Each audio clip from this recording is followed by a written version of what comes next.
Have you ever made a mistake so big that the consequences felt utterly crushing? Does the weight of past decisions ever make you feel restless, anxious, or isolated from God and the people around you?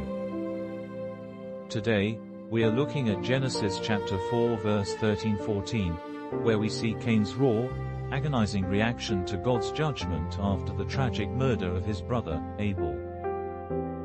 We'll discover its meaning, what it reveals about the heavy burden of unrepented sin, and how to apply its lessons to our everyday lives.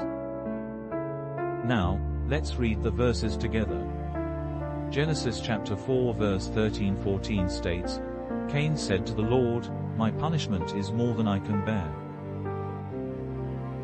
Today you are driving me from the land, and I will be hidden from your presence. I will be a restless wanderer on the earth, and whoever finds me will kill me." Asterisk. Let's dive into the meaning behind these verses.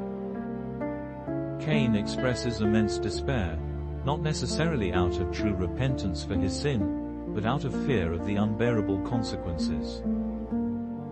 He highlights three tragic realities of his punishment: loss of purpose, being driven from the land he used to farm; spiritual alienation, being hidden from God's comforting presence; physical insecurity, living in constant paranoia that others will seek revenge against him.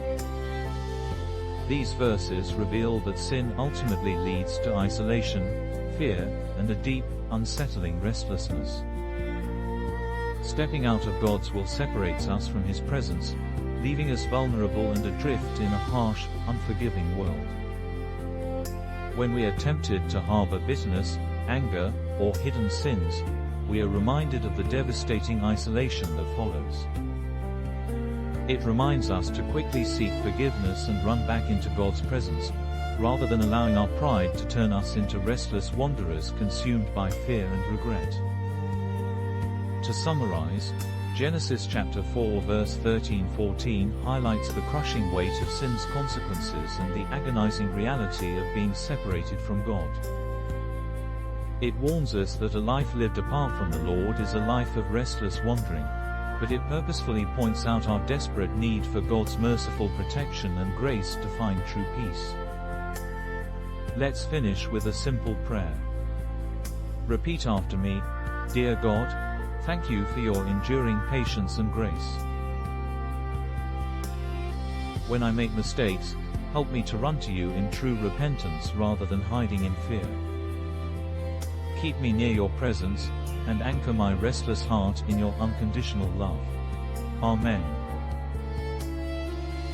If you enjoyed this study, please like, share, and subscribe.